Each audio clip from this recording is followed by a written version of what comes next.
ജോബിൻ്റെ ആധ്യാത്മികത നമുക്കൊക്കെ വലിയ പാഠമാണ്.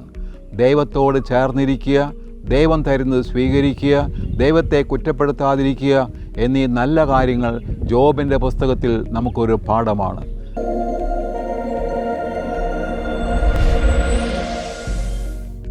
ഈശോ മിശിഹായ്ക്ക് സ്തുതിയായിരിക്കട്ടെ. പ്രിയ കൂട്ടുകാരെ, ലൂമൻ യൂത്ത് സെൻറ്ററിൻ്റെ ആഭിമുഖ്യത്തിൽ നമ്മൾ നടത്തുന്ന ബൈബിൾ വായനയുടെ 26-ാം ദിവസമാണ് ഇന്ന് നമ്മൾ വായിക്കാൻ ഉദ്ദേശിക്കുന്നത് ഉൽപ്പത്തിയുടെ പുസ്തകം 49ഉം 50ഉം അധ്യായങ്ങളും, ജോബിൻ്റെ പുസ്തകത്തിൽ 41ഉം 42ഉം അധ്യായങ്ങളും 17-ാം സങ്കീർത്തനവുമാണ്. ഉൽപ്പത്തിയുടെ പുസ്തകം അവസാനിക്കുന്നത് ഈ 2 അധ്യായങ്ങളിലൂടെയാണ്. അതിൽ 49ാമത്തെ അധ്യായത്തിൽ പഴയ നിയമത്തിൽ വളരെ പ്രസിദ്ധനായ ഗോത്രപിതാവായിരിക്കുന്ന യാക്കോബ് തൻ്റെ മക്കളെ അനുഗ്രഹിക്കുന്ന ഒരു അധ്യായമാണ്. ഓരോ ഗോത്രത്തെയും തിരിച്ച് അവർ അർഹിക്കുന്ന രീതിയിൽ യാക്കോബ് അവരെ അനുഗ്രഹിക്കുന്നു. അതിലേറ്റവും പ്രധാനപ്പെട്ടത് യൂദാ ഗോത്രത്തെയും ജോസഫിൻ്റെ ഗോത്രത്തെയുമാണ്.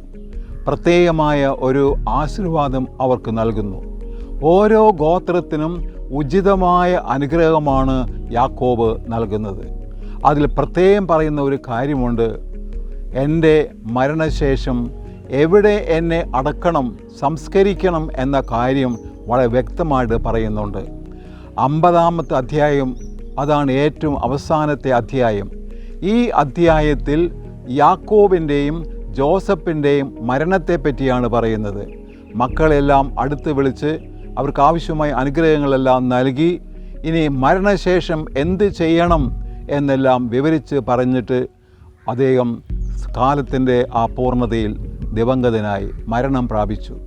മക്കളെല്ലാവരും ആ പിതാവ് പറഞ്ഞതുപോലെ തന്നെ ചെയ്യാൻ തീരുമാനിച്ചു. അവർക്ക് പരമ്പരാഗതമായി കിട്ടിയിട്ടുള്ള ആ സ്ഥലത്ത് അടക്കം ചെയ്യാൻ തീരുമാനിച്ചു. അതിനു മുമ്പ് പ്രത്യേകമായ അഭിഷേക തൈലം കൊണ്ട് പൂശണം. അതിനുവേണ്ടി തന്നെ 40 ദിവസം എടുത്തു എന്നുള്ളത് നമുക്ക് അത്ഭുതകരമായി തോന്നാം. അങ്ങനെ വളരെ മനോഹരമായി ഒരുക്കി പൂശലെല്ലാം നടത്തി ആ പിതാവിനെ അദ്ദേഹം ഉദ്ദേശിച്ചതും ആഗ്രഹിച്ചതുമായ സ്ഥലത്ത് തന്നെ സംസ്കരിച്ചു. ഈ സഹോദരന്മാരെല്ലാം തിരികെ വന്ന് ജോസഫിനോട് ക്ഷമ ചോദിക്കുന്നതാണ് ഈ അധ്യായത്തിലെ മറ്റൊരു പ്രധാനമായ കാര്യം. ജോസഫ് പറയുന്നുണ്ട്, ഞാൻ നിങ്ങളോട് പണ്ടേ തന്നെ ക്ഷമിച്ചിരിക്കുന്നു. ദൈവം ആണ് ഇതിൻ്റെ എല്ലാം പുറകിൽ പ്രവർത്തിക്കുന്നത്. അതുകൊണ്ട് നമ്മിൽ തമ്മിൽ യാതൊരു ശത്രുതയുമില്ല. അങ്ങനെ ജോസഫ് വളർന്നു വലിയൊരു പ്രദേശം മുഴുവൻ കൈക്കലാക്കി. മക്കളുണ്ടായി. 3ഉം 4ഉം തലമുറകൾ കാണാനുള്ള ഭാഗ്യം ലഭിച്ചു. അങ്ങനെ ജോസഫും അവസാനം മരിച്ചു. ജോസഫ് പ്രത്യേകം പറയുന്ന ഒരു കാര്യമുണ്ട്. എൻ്റെയും പിതാവിൻ്റെയും മൃതദേഹത്തിൻ്റെ അവശിഷ്ട ഭാഗങ്ങൾ നമ്മൾ വളരുന്ന ആ കാനാൻ ദേശത്തേക്ക് നിങ്ങൾ കൊണ്ടുപോകണം എന്ന് പറയുന്നതോടുകൂടി ഈ അധ്യായവും അവസാനിക്കുകയാണ്. അങ്ങനെ ഉൽപ്പത്തി പുസ്തകം അവസാനിക്കുമ്പോൾ നമ്മൾ കാണുന്നൊരു പ്രത്യേകത, ആ പ്രപഞ്ചത്തിൻ്റെ സൃഷ്ടി മുതൽ തുടങ്ങി ആദത്തിനും ഹവ്വായ്ക്കും ആ പർദീസാത്തോട്ടം നഷ്ടപ്പെട്ടതുപോലെ തന്നെ ഈ ഇസ്രായേൽ ഗോത്രത്തിന് അവർക്ക് വാഗ്ദാനം ചെയ്തിരുന്ന ആ കാനാൻ ദേശവും നഷ്ടപ്പെട്ടതായിട്ടാണ് നമ്മൾ കാണുന്നത്. എന്നാലും അതിൽ വലിയൊരു പ്രതീക്ഷയോട് കൂടിയിട്ടാണ് ഉൽപ്പത്തി പുസ്തകം അവസാനിക്കുന്നത്. ഇനി നമ്മൾ വായിക്കുന്നത് ജോബിൻ്റെ പുസ്തകം 41ഉം 42ഉം അധ്യായങ്ങളാണ്. 41ാമത്തെ അധ്യായത്തിൽ ദൈവം ജോബിനെ ചോദ്യം ചെയ്യുകയാണ്. ജോബിനോട് ചോദിക്കുകയാണ്, ഈ പ്രപഞ്ചത്തിൽ കാണുന്ന സർവ്വ സൃഷ്ടികളെയും നിയന്ത്രിക്കാനുള്ള കഴിവ് നിനക്കുണ്ടോ? എന്നിട്ടൊരു മുതലയുടെ കഥയാണ് ദൈവം പറയുന്നത്. വാസ്തവത്തിൽ അത് മുതല എന്ന് നമ്മൾ ബൈബിൾ ട്രാൻസ്ലേറ്റ് ചെയ്തിട്ടുണ്ടെങ്കിലും അത് ലെവിയാഥൻ എന്ന് പറയുന്ന ഒരു പ്രത്യേക ജീവിയാണ്. ആ ജീവിയെ മെരിക്കാൻ ഒരാൾക്കും സാധിക്കുകയില്ല. എന്തിനാണ് ദൈവം ഈ കാര്യം ജോബിനോട് പറഞ്ഞത്? നിൻ്റെ കഴിവിന് അതീതമായ ചില കാര്യങ്ങളുണ്ട് എന്നുള്ള കാര്യം ഓർപ്പിക്കുകയാണ്. 42ാമത്തെ അധ്യായം ഏറ്റവും അവസാനത്തെ അധ്യായത്തിൽ പ്രത്യേകം പറയുന്ന കാര്യം ജോബിൻ്റെ മറുപടിയാണ്. ജോബ് അവസാനം അദ്ദേഹത്തിൻ്റെ പരാജയം ഏറ്റുപറയുകയാണ്. അപ്പോൾ ജോബ് പറയുന്ന പ്രത്യേകമായൊരു വാചകമുണ്ട്, ഞാൻ യഥാർത്ഥത്തിൽ എൻ്റെ ദൈവത്തെ കണ്ടു. അങ്ങനെ ദൈവത്തെ കണ്ടു, ദൈവത്തെ സ്വീകരിച്ചു. ദൈവം പറഞ്ഞതെല്ലാം സ്വീകരിക്കാൻ ജോബ് തയ്യാറായി. അപ്പോൾ എന്തുണ്ടായി? ജോബിന് നേരത്തെ ഉണ്ടായിരുന്നതിൻ്റെ എല്ലാം ഇരട്ടി നൽകാൻ ദൈവം തയ്യാറായി. അങ്ങനെ ജോബിന് ഭാര്യയും മക്കളും, അവരുടെയൊക്കെ ഭാര്യമാരും അവർക്ക് മക്കളും, അങ്ങനെ തലമുറയായി വലിയൊരു കാലം ജീവിക്കാൻ ഇടവന്നു. സമയത്തിൻ്റെ പൂർണ്ണതയിൽ ജോബും മരിച്ചു. ജോബിൻ്റെ ആധ്യാത്മികത നമുക്കൊക്കെ വലിയ പാഠമാണ്. ദൈവത്തോട് ചേർന്നിരിക്കുക, ദൈവം തരുന്നത് സ്വീകരിക്കുക, ദൈവത്തെ കുറ്റപ്പെടുത്താതിരിക്കുക എന്നീ നല്ല കാര്യങ്ങൾ ജോബിൻ്റെ പുസ്തകത്തിൽ നമുക്കൊരു പാഠമാണ്. അവസാനമായി സങ്കീർത്തനം 17. ഇത് ദാവീദ് രാജാവിൻ്റെ അതിമനോഹരമായൊരു പ്രാർത്ഥനയാണ്. ഇതിനെ തെഫില്ല പ്രാർത്ഥനകൾ എന്നാണ് പറയുന്നത്. തൻ്റെ നിഷ്കളങ്കതയെ അധികാരപ്പെടുത്തിയുള്ള ഒരു പ്രാർത്ഥന. രണ്ടാമത്തേത് ശത്രുക്കളെ അടിസ്ഥാനമാക്കിയുള്ള രണ്ടാമത്തെ പ്രാർത്ഥന. അതിനുശേഷം തൻ്റെ ആവശ്യങ്ങൾ എണ്ണി പറഞ്ഞുകൊണ്ടുള്ള ഈ സങ്കീർത്തകൻ്റെ പ്രാർത്ഥന. ഇങ്ങനെ 3 പ്രാർത്ഥനകൾ ചേർന്നതാണ് 17-ാമത്തെ സങ്കീർത്തനം. നിങ്ങളുടെ വ്യക്തിപരമായ പ്രാർത്ഥനാ ജീവിതത്തിലും പ്രാർത്ഥനയ്ക്കും ഈ ഒരു സങ്കീർത്തനം വളരെ ഉപകാരപ്രദമാണ്. ഇത് വായിച്ച് നമുക്ക് ആധ്യാത്മികതയിൽ വളരാം. ദൈവം നിങ്ങളെ അനുഗ്രഹിക്കട്ടെ. അധ്യായം 49. യാക്കോബ് തന്റെ മക്കളെ വിളിച്ചു പറഞ്ഞു, എല്ലാവരും ഒന്നിച്ചു കൂടുവിൻ. ഭാവിയിൽ നിങ്ങൾക്ക് എന്ത് സംഭവിക്കുമെന്ന് ഞാൻ പറയാം. യാക്കോബിന്റെ പുത്രന്മാരെ, ഒന്നിച്ചു കൂടി കേൾക്കുവിൻ. നിങ്ങളുടെ പിതാവായ ഇസ്രായേലിന്റെ വാക്കുകൾ ശ്രദ്ധിക്കുവിൻ. റൂബൻ, നീ എന്റെ കടിഞ്ഞൂൽ പുത്രനാണ്, എന്റെ ശക്തിയും എന്റെ പൗരുഷത്തിന്റെ ആദ്യ ഫലവും. അഹങ്കാരത്തിലും ശക്തിയിലും നീ മുൻപൻ തന്നെ. വെള്ളം പോലെ അസ്ഥിരനായ നീ മുൻപനായി വാഴില്ല. എന്തെന്നാൽ നീ പിതാവിന്റെ കിടക്കയിൽ കയറി അത് അശുദ്ധമാക്കി. എന്റെ ശയ്യയിൽ കയറി നീ എന്നെ ദ്രോഹിച്ചുവല്ലോ. ശിമയോനും ലേവിയും കൂടപ്പിറപ്പുകളാണ്. അവരുടെ വാളുകൾ അക്രമത്തിന്റെ ആയുധങ്ങളാണ്. അവരുടെ ഗൂഢാലോചനകളിൽ എന്റെ മനസ്സ് പങ്കുകൊള്ളാതിരിക്കട്ടെ. അവരുടെ സമ്മേളനത്തിൽ എന്റെ ആത്മാവ് പങ്കുചേരാതിരിക്കട്ടെ. എന്തെന്നാൽ തങ്ങളുടെ കോപത്തിൽ അവർ മനുഷ്യരെ കൊന്നു. ക്രൂരതയിൽ അവർ കാളകളുടെ കുതിഞ്ഞരമ്പ് വെട്ടി. അവരുടെ ഉഗ്രമായ കോപവും ക്രൂരമായ ക്രോധവും ശപിക്കപ്പെടട്ടെ. ഞാൻ അവരെ യാക്കോബിൽ വിഭജിക്കും, ഇസ്രായേലിൽ ചിതറിക്കുകയും ചെയ്യും. യൂദാ, നിന്റെ സഹോദരന്മാർ നിന്നെ പുകഴ്ത്തും. നിന്റെ കൈ ശത്രുക്കളുടെ കഴുത്തിൽ പതിക്കും. നിന്റെ പിതാവിന്റെ പുത്രന്മാർ നിന്റെ മുൻപിൽ കുമ്പിടും. യൂദാ ഒരു സിംഹക്കുട്ടിയാണ്. എന്റെ മകനെ, നീ ഇരയിൽ നിന്ന് മടങ്ങിയിരിക്കുന്നു. അവൻ ഒരു സിംഹത്തെപ്പോലെയും സിംഹിയെപ്പോലെയും പതുങ്ങിക്കിടന്ന് വിശ്രമിക്കുന്നു. അവനെ ഉണർത്താൻ ആർക്ക് ധൈര്യമുണ്ടാകും? ചെങ്കോൽ യൂദായെ വിട്ടുപോകയില്ല.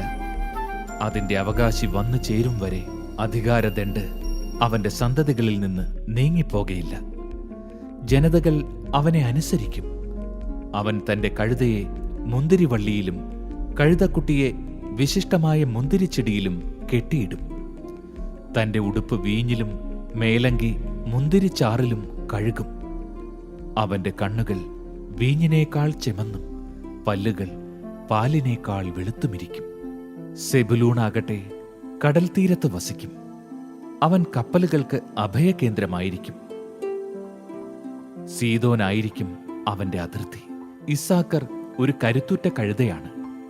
അവൻ ചുമടുകൾക്കിടയിൽ കിടക്കുന്നു.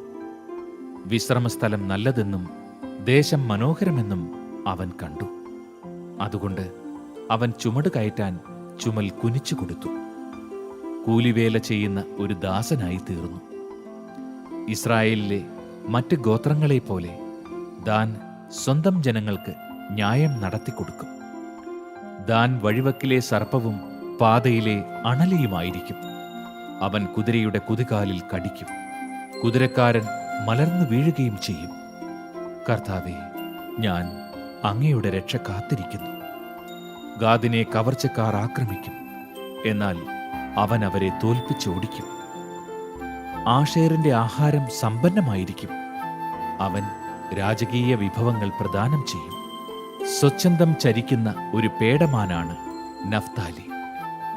അവൻ മൃദുല വാക്കുകൾ പൊഴിക്കുന്നു. നീരുറവയ്ക്കരികെ നിൽക്കുന്ന ഫലസമൃദ്ധമായ വൃക്ഷമാണ് ജോസഫ്. അതിന്റെ ശാഖകൾ മതിലിനു മീതെ പടർന്നു നിൽക്കുന്നു. വില്ലാളികൾ അവനെ കഠിനമായി വേദനിപ്പിച്ചു. അവർ അവന് നേരെ അമ്പെയ്യുകയും അവനെ ഞെരുക്കുകയും ചെയ്തു. എന്നാൽ അവന്റെ വില്ല് ഉറച്ചു നിന്നു. യാക്കോബിന്റെ ശക്തനായ ദൈവം, ഇസ്രായേലിന്റെ പാറയായ ഇടയൻ, തന്റെ കൈകൾ കൊണ്ട് അവന്റെ കൈകളെ ശക്തിപ്പെടുത്തി. നിന്റെ പിതാവിന്റെ ദൈവം നിനക്ക് തുണയായിരിക്കും. സർവശക്തനായ ദൈവം നിന്നെ അനുഗ്രഹിക്കും. മുകളിലുള്ള ആകാശത്തിന്റെയും കീഴിലുള്ള ആഴത്തിന്റെയും ഉദരത്തിന്റെയും മാറിടത്തിന്റെയും അനുഗ്രഹങ്ങൾ നിനക്കുണ്ടാവട്ടെ. നിന്റെ പിതാവിന്റെ അനുഗ്രഹങ്ങൾ നിത്യപർവ്വതങ്ങളുടെ ഔദാര്യത്തെക്കാളും ശാശ്വത ഗിരികളുടെ അനുഗ്രഹങ്ങളെക്കാളും ശക്തങ്ങളാണ്. അവ ജോസഫിന്റെ ശിരസിൽ തന്റെ സഹോദരരിൽ നിന്ന് വേർപെട്ടിരുന്നവന്റെ മൂർധാവിൽ വർഷിക്കപ്പെടട്ടെ. ആർത്തിയുള്ള ഒരു ചെന്നായാണ് ബെഞ്ചമിൻ. അവൻ രാവിലെ ഇര വിഴുങ്ങുകയും വൈകുന്നേരം കവർച്ച മുതൽ പങ്കിടുകയും ചെയ്യും. ഇവരാണ് ഇസ്രായേലിലെ 12 ഗോത്രങ്ങൾ. അവരുടെ പിതാവ് അവരോട് പറഞ്ഞതാണിത്. അവൻ എല്ലാവരെയും അനുഗ്രഹിച്ചു. ഓരോരുത്തർക്കും ചേർന്ന വിധത്തിലാണ് അവരെ അനുഗ്രഹിച്ചത്. യാക്കോബ് അവരോട് ആവശ്യപ്പെട്ടു, ഞാൻ എന്റെ ആളുകളോട് ചേരുകയായി. ഹിത്യനായ എഫ്രോണിന്റെ വയലിലുള്ള ഗുഹയിൽ എന്റെ പിതാക്കന്മാരുടെ അടുത്ത് എന്നെയും അടക്കുക. മാമ്രയ്ക്ക് കിഴക്ക് കാനാൻ ദേശത്തുള്ള മക്പെലായിലെ വയലിലാണ് ആ ഗുഹ. ശ്മശാന ഭൂമിക്ക് വേണ്ടി ഹിത്യനായ എഫ്രോണിൽ നിന്ന് അബ്രാഹം അവകാശമായി വാങ്ങിയതാണ് ആ വയലും ഗുഹയും. അബ്രാഹത്തെയും ഭാര്യ സാറായെയും അവിടെയാണ് അവർ അടക്കം ചെയ്തത്. അവിടെ തന്നെയാണ് ഇസഹാക്കിനെയും ഭാര്യ റബേക്കയെയും സംസ്കരിച്ചത്. ഞാൻ ലേയായെ സംസ്കരിച്ചതും അവിടെ തന്നെ. വയലും അതിലുള്ള ഗുഹയും ഹിത്യരുടെ കയ്യിൽ നിന്നാണ് വാങ്ങിയത്. തനിക്ക് പറയാനുണ്ടായിരുന്നത് പറഞ്ഞു തീർന്നപ്പോൾ യാക്കോബ് കിടക്കയിലേക്ക് ചാഞ്ഞു. അവൻ അന്ത്യശ്വാസം വലിച്ച് തന്റെ ജനത്തോട് ചേർന്നു. അധ്യായം 50. ജോസഫ് തന്റെ പിതാവിന്റെ മുഖത്തേക്ക് കമിഴ്ന്നു വീണ് കരഞ്ഞുകൊണ്ട് അവനെ ചുംബിച്ചു. അവൻ തന്റെ ദാസന്മാരായ വൈദ്യന്മാരോട് പിതാവിന്റെ ശരീരത്തിൽ പരിമളദ്രവ്യങ്ങൾ പൂശാൻ ആജ്ഞാപിച്ചു. അവർ അങ്ങനെ ചെയ്തു. അതിന് 40 ദിവസമെടുത്തു. കാരണം പരിമളദ്രവ്യം പൂശിത്തീരാൻ അത്രയും ദിവസം വേണം. ഈജിപ്തുകാർ 70 ദിവസം അവനെ ഓർത്ത് വിലപിച്ചു. അവനു വേണ്ടിയുള്ള വിലാപകാലം കഴിഞ്ഞപ്പോൾ ജോസഫ് ഫറവോയുടെ വീട്ടുകാരോട് പറഞ്ഞു, നിങ്ങൾ എന്നിൽ സംപ്രീതരാണെങ്കിൽ ദയചെയ്ത് ഫറവോയോട് ഇങ്ങനെ ഉണർത്തിക്കുക, എൻ്റെ പിതാവ് എന്നെക്കൊണ്ട് ഒരു പ്രതിജ്ഞ ചെയ്യിച്ചു. അവൻ പറഞ്ഞു, ഞാൻ മരിക്കാറായി. കാനാൻ ദേശത്ത് എനിക്കു വേണ്ടി ഞാൻ തയ്യാറാക്കിയിരിക്കുന്ന കല്ലറയിൽ തന്നെ നീ എന്നെ സംസ്കരിക്കണം. അതുകൊണ്ട് ഞാൻ പോയി എൻ്റെ പിതാവിനെ സംസ്കരിക്കട്ടെ. അതുകഴിഞ്ഞ് ഞാൻ തിരിച്ചു വരും. ഫറവോ പറഞ്ഞു, നീ പോയി അവൻ പ്രതിജ്ഞ ചെയ്തതനുസരിച്ച് അവനെ സംസ്കരിക്കുക. ജോസഫ് പിതാവിനെ സംസ്കരിക്കാൻ പോയി. ഫറവോയുടെ വേലക്കാരും കൊട്ടാരത്തിലെ പ്രമാണികളും ഈജിപ്തിലെ തലവന്മാരും അവനോടൊപ്പം പോയി. ജോസഫിന്റെ വീട്ടുകാരും സഹോദരന്മാരും പിതാവിന്റെ കുടുംബവും അവന്റെ കൂടെ ഉണ്ടായിരുന്നു. കുട്ടികളും ആടുമാടുകളും മാത്രമേ ഗോഷൻ ദേശത്ത് ശേഷിച്ചുള്ളൂ. രഥങ്ങളും കുതിരക്കാരും അവനെ അനുഗമിച്ചു. അത് വലിയൊരു സംഘമായിരുന്നു. ജോർദാന് അക്കരെയുള്ള അത്താദിലെ മെതിസ്ഥലത്തെത്തിയപ്പോൾ അവർ ഉച്ചത്തിൽ വിലപിച്ചു. അവൻ 7 ദിവസം പിതാവിനെ ഓർത്ത് വിലപിച്ചു. അന്നാട്ടുകാരായ കാനാന്യർ അത്താദിന്റെ മെതിക്കളത്തിൽ നടന്ന ഈ വിലാപം കേട്ടപ്പോൾ ഈജിപ്തുകാർക്ക് വളരെ ഗൗരവമുള്ള ഒരു വിലാപമാണിത് എന്ന് പറഞ്ഞു. അതുകൊണ്ട് ആ സ്ഥലത്തിന് ആബേൽ മിസ്രയീം എന്നു പേരുണ്ടായി. അത് ജോർദാന് അക്കരെയാണ്. അങ്ങനെ യാക്കോബ് ആവശ്യപ്പെട്ടതുപോലെ അവന്റെ മക്കൾ പ്രവർത്തിച്ചു. അവർ അവനെ കാനാൻ ദേശത്ത് കൊണ്ടുപോയി മാമ്രയ്ക്ക് കിഴക്ക് മക്പെലായിലുള്ള വയലിലെ ഗുഹയിൽ സംസ്കരിച്ചു. അബ്രാഹം ഹിത്യനായ എഫ്രോണിൽ നിന്ന് ശ്മശാന ഭൂമിക്ക് വേണ്ടി വയൽ ഉൾപ്പെടെ അവകാശമായി വാങ്ങിയതാണ് ആ ഗുഹ. പിതാവിനെ സംസ്കരിച്ചതിനു ശേഷം ജോസഫ് സഹോദരന്മാരും കൂടെ പോയ എല്ലാവരുമൊത്ത് ഈജിപ്തിലേക്ക് മടങ്ങി. തങ്ങളുടെ പിതാവ് മരിച്ചപ്പോൾ ജോസഫിന്റെ സഹോദരന്മാർ പറഞ്ഞു, ഒരുപക്ഷേ ജോസഫ് നമ്മെ വെറുക്കുകയും നാം ചെയ്ത ദ്രോഹത്തിനെല്ലാം പകരം വീട്ടുകയും ചെയ്യും. പിതാവ് മരിക്കുന്നതിന് മുൻപ് ഇങ്ങനെ കൽപ്പിച്ചിരുന്നു എന്ന് പറയാൻ അവർ ഒരു ദൂതനെ അവന്റെ അടുത്തേക്ക് അയച്ചു. ജോസഫിനോട് പറയുക, അങ്ങയുടെ സഹോദരന്മാരുടെ തെറ്റുകളും കുറ്റങ്ങളും ദയവായി അവരോട് ക്ഷമിക്കുക. അവർ അങ്ങയെ ദ്രോഹിച്ചു. അങ്ങയുടെ പിതാവിൻ്റെ ദൈവത്തിൻ്റെ ദാസന്മാരുടെ തെറ്റുകൾ പൊറുക്കണമെന്ന് ഞങ്ങൾ അപേക്ഷിക്കുന്നു. അവർ ഇത് പറഞ്ഞപ്പോൾ ജോസഫ് കരഞ്ഞുപോയി. സഹോദരന്മാർ വന്ന് അവന്റെ മുൻപിൽ വീണു പറഞ്ഞു. ഞങ്ങൾ അങ്ങയുടെ ദാസന്മാരാണ്. ജോസഫ് പറഞ്ഞു, നിങ്ങൾ പേടിക്കേണ്ട. ഞാൻ ദൈവത്തിൻ്റെ സ്ഥാനത്താണോ? നിങ്ങൾ എനിക്ക് തിന്മ ചെയ്തു, പക്ഷെ ദൈവം അത് നന്മയാക്കി മാറ്റി. ഇന്ന് കാണുന്നത് പോലെ അനേകം പേരുടെ ജീവൻ രക്ഷിക്കാൻ വേണ്ടിയാണ് അവിടുന്ന് അത് ചെയ്തത്. അതുകൊണ്ട് ഭയപ്പെടേണ്ട. നിങ്ങളെയും നിങ്ങളുടെ കുഞ്ഞുങ്ങളെയും ഞാൻ പോറ്റിക്കൊള്ളാം. അങ്ങനെ അവൻ അവരെ ധൈര്യപ്പെടുത്തുകയും സാന്ത്വനപ്പെടുത്തുകയും ചെയ്തു. ജോസഫും അവന്റെ പിതാവിന്റെ കുടുംബവും ഈജിപ്തിൽ പാർത്തു. ജോസഫ് 110 കൊല്ലം ജീവിച്ചു. എഫ്രായിമിന്റെ 3-ാം തലമുറയിലെ മക്കളെ അവൻ കണ്ടു. മനാസയുടെ മകനായ മാക്കീറിന്റെ കുഞ്ഞുങ്ങളും ജോസഫിന്റെ മടിയിൽ കിടന്നിട്ടുണ്ട്. ജോസഫ് സഹോദരന്മാരോട് പറഞ്ഞു, ഞാൻ മരിക്കാറായി. എന്നാൽ ദൈവം നിങ്ങളെ സന്ദർശിക്കും. അബ്രാഹത്തിനും ഇസ്ഹാക്കിനും യാക്കോബിനും വാഗ്ദാനം ചെയ്ത നാട്ടിലേക്ക് അവിടുന്ന് നിങ്ങളെ കൊണ്ടുപോകും. ദൈവം നിങ്ങളെ സന്ദർശിക്കുമ്പോൾ നിങ്ങൾ എൻ്റെ അവശിഷ്ടങ്ങൾ ഇവിടെ നിന്ന് കൊണ്ടുപോകണം എന്ന് തൻ്റെ സഹോദരന്മാരോട് പറഞ്ഞ് ജോസഫ് അവരെ കൊണ്ട് പ്രതിജ്ഞ ചെയ്യിച്ചു. 110 വയസ്സായപ്പോൾ ജോസഫ് മരിച്ചു. അവർ അവനെ പരിമളദ്രവ്യം പൂശി ഈജിപ്തിൽ ഒരു ശവപ്പെട്ടിയിൽ സൂക്ഷിച്ചു.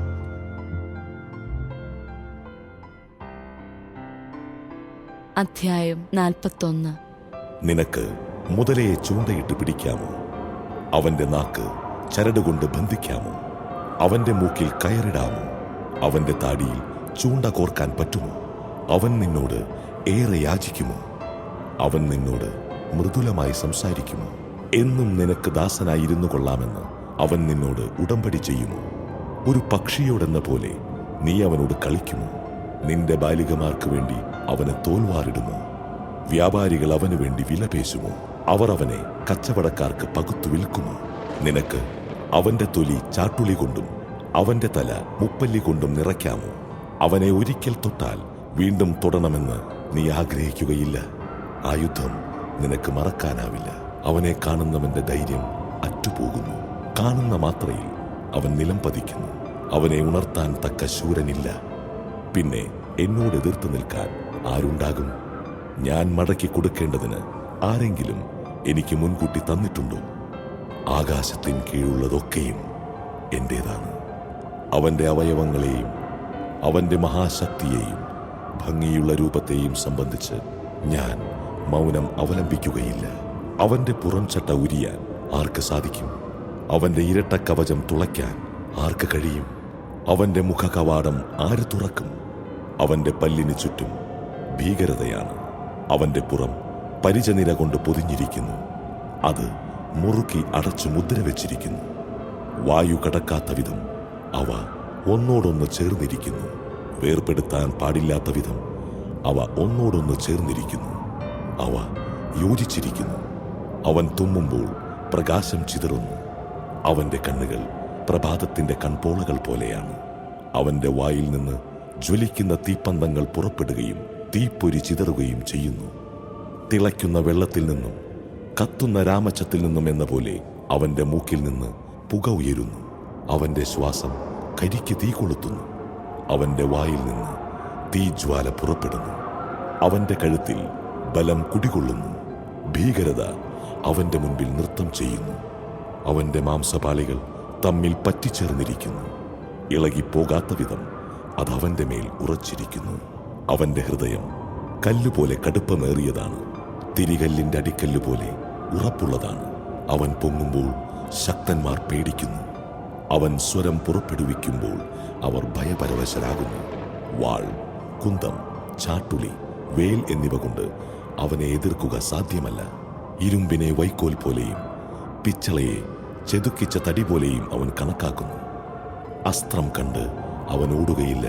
കവിണക്കല്ല് അവന് വൈക്കോൽ പോലെയാണ്, ഗദയും അവന് വൈക്കോൽ പോലെ തന്നെ. വേലിന്റെ കിലുക്കത്തെ അവൻ പരിഹസിക്കുന്നു. അവന്റെ അധോഭാഗം മൂർച്ചയുള്ള ഓട്ടുകഷണം പോലെയാണ്. അവൻ ചെളിയിൽ മെതിത്തടി പോലെ കിടക്കുന്നു. അവൻ സമുദ്രത്തെ ഒരു കലത്തിലെന്ന പോലെ തിളപ്പിക്കുന്നു, കടലിനെ ഒരു കുടം തൈലം പോലെ ആക്കി തീർക്കുന്നു. അവൻ പിന്നിൽ തിളങ്ങുന്ന ഒരു ചാൽ അവശേഷിപ്പിക്കുന്നു. ആഴിക്ക് നര ബാധിച്ചതുപോലെ ഒരുവന് തോന്നും. ഭൂമുഖത്തെങ്ങും അവനെ പോലെ നിർഭയനായ ജീവിയില്ല. ഉന്നതമായവയെല്ലാം അവൻ ദർശിക്കുന്നു. ഉദ്ധത ജന്തുക്കൾക്ക് അവൻ രാജാവായിരിക്കുന്നു. അധ്യായം 42. ജോബ് കർത്താവിനോട് പറഞ്ഞു, അങ്ങേക്കെല്ലാം സാധിക്കുമെന്നും അങ്ങയുടെ യാതൊരു ഉദ്ദേശവും തടയാനാവുകയില്ലെന്നും ഞാൻ അറിയുന്നു. അറിവില്ലാതെ ഉപദേശത്തെ മറച്ചുവെക്കുന്നവൻ ആരാണ് എന്ന് അങ്ങ് ചോദിച്ചു. എനിക്ക് മനസ്സിലാകാത്ത അത്ഭുതകരമായ കാര്യങ്ങളെക്കുറിച്ച് ഞാൻ പറഞ്ഞുപോയി. കേൾക്കുക, ഞാൻ സംസാരിക്കുന്നു, ഞാൻ ചോദിക്കും, നീ ഉത്തരം പറയണം എന്നങ്ങ് പറഞ്ഞു. അങ്ങയെക്കുറിച്ച് ഞാൻ കേട്ടിട്ടേ ഉണ്ടായിരുന്നുള്ളൂ. എന്നാൽ ഇപ്പോൾ എൻ്റെ കണ്ണുകൾ അങ്ങയെ കാണുന്നു. അതിനാൽ ഞാൻ എന്നെ തന്നെ വെറുക്കുന്നു. പൊടിയിലും ചാരത്തിലും കിടന്ന് ഞാൻ പശ്ചാത്തപിക്കുന്നു.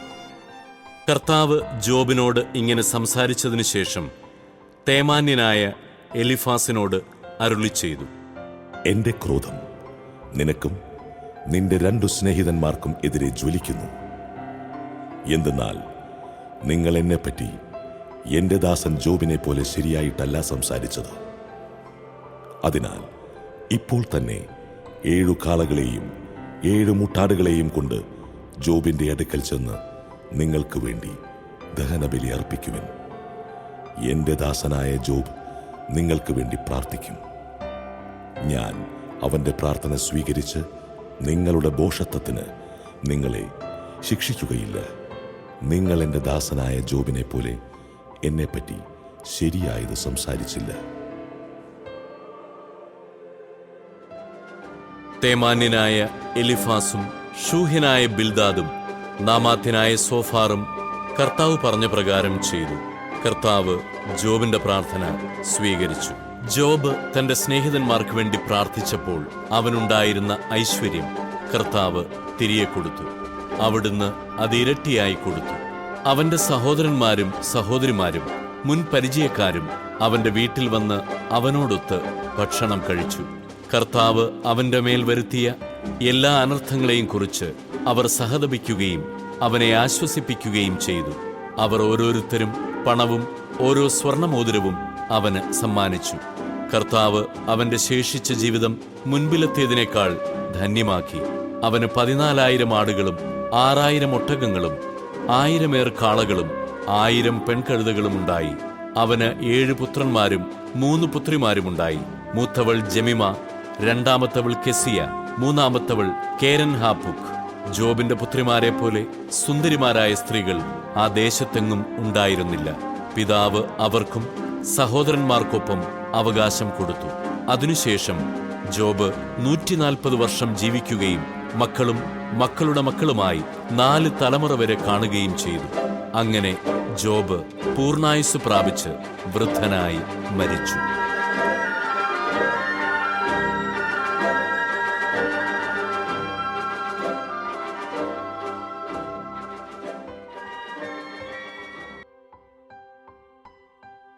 ഹൃദയശുദ്ധിയുള്ളവർ ഭാഗ്യവാന്മാർ, അവർ ദൈവത്തെ കാണും എന്ന സുവിശേഷ ഭാഗ്യത്തിന്റെ മുന്നോടിയാണ് 17-ാം സങ്കീർത്തനം. ദിവ്യദർശന സായുജ്യ പ്രതീക്ഷയാണ് ഇതിൽ തുടികൊട്ടുന്നത്.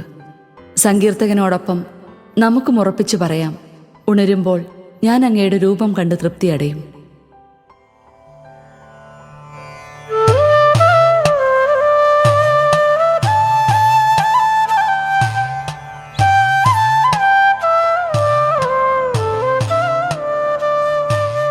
കർത്താവേ, എൻ്റെ ന്യായം കേൾക്കണമേ, എൻ്റെ നിലവിളി ശ്രദ്ധിക്കണമേ. നിഷ്കപടമായ എൻ്റെ അധരങ്ങളിൽ നിന്നുള്ള പ്രാർത്ഥന ശ്രവിക്കണമേ.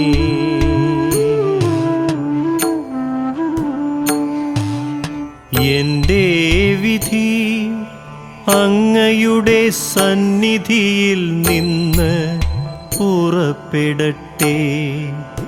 അങ്ങയുടെ കണ്ണ് ന്യായം കാണുമാറാകട്ടെ.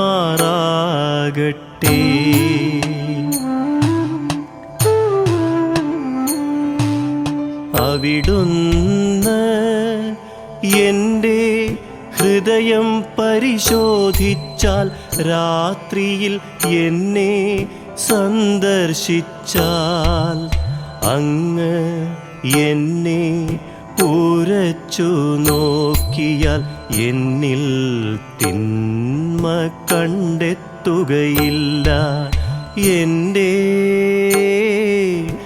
അധരങ്ങൾ പ്രമാണം ലംഘിക്കുകയില്ല.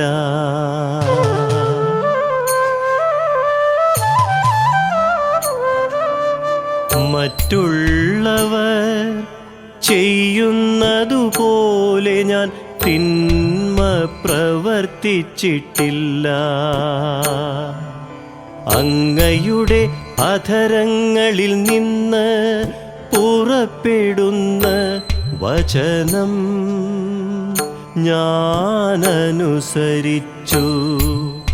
അക്രമികളുടെ പാതയിൽ നിന്നു ഞാൻ ഒഴിഞ്ഞു നിന്നു.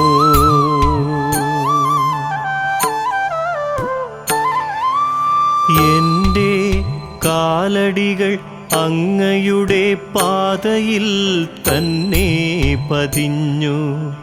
എൻ്റെ പാദങ്ങൾ വഴുതിയില്ല.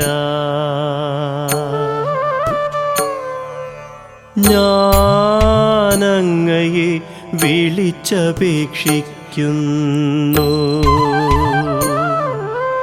ദൈവമേ, അങ്ങ് എനിക്കുത്തരമരുളും.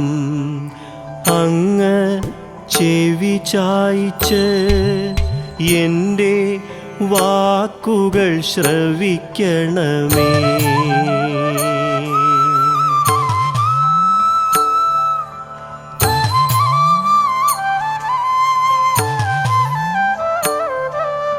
തൻ്റെ വലത്തു കൈയിൽ അഭയം തേടുന്നവരെ ശത്രുക്കളിൽ നിന്നു കാത്തുകൊള്ളുന്ന രക്ഷക, അങ്ങയുടെ കാരുണ്യം വിസ്മയകരമായി പ്രദർശിപ്പിക്കണമേ. കണ്ണിൻ്റെ കൃഷ്ണമണി പോലെ എന്നെ കാത്തുകൊള്ളണമേ.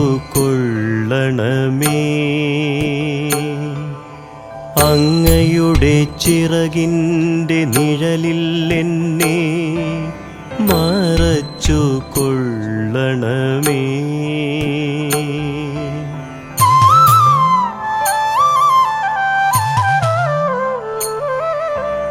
എന്നെ ഞെരുക്കുന്ന ദുഷ്ടരിൽ നിന്നും എന്നെ വളഞ്ഞിരിക്കുന്ന കൊടും ശത്രുക്കളിൽ നിന്നും എന്നെ രക്ഷിക്കണമേ. അവരുടെ ഹൃദയത്തിൽ അനുകമ്പയില്ല. അവരുടെ അധരങ്ങൾ വൻപു പറയുന്നു.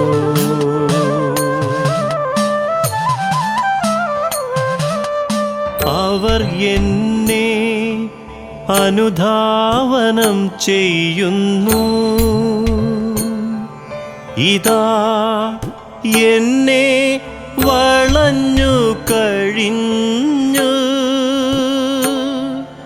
എന്നെ നിലം പതിപ്പിക്കാൻ അവർ എൻ്റെ മേൽ കണ്ണുവച്ചിരിക്കുന്നു.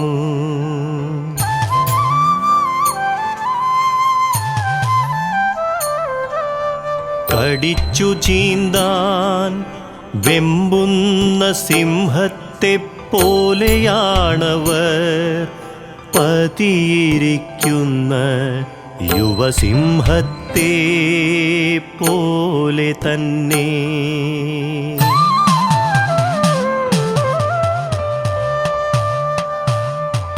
കർത്താവേ, എഴുന്നേറ്റ് അവരെ എതിർത്തു തോൽപ്പിക്കണമേ. അങ്ങയുടെ വാൾ നീചനിൽ നിന്ന് എന്നെ രക്ഷിക്കട്ടെ.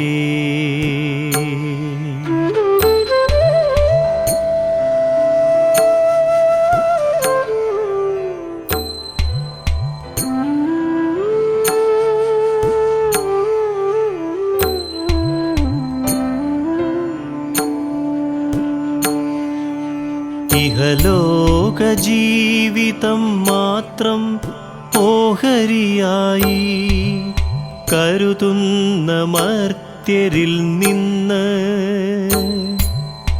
അങ്ങയുടെ കരം എന്നെ രക്ഷിക്കട്ടെ. അങ്ങ് അവർക്കു വേണ്ടി ഒരുക്കിയിരിക്കുന്നവ കൊണ്ട് അവരുടെ വയർ നിറയട്ടെ. അവരുടെ സന്തതികൾക്കും സമൃദ്ധമായി ലഭിക്കട്ടെ. മിച്ചമുള്ളത് അവരുടെ പേരക്കിടാങ്ങൾക്കു വേണ്ടി നീക്കി വയ്ക്കട്ടെ.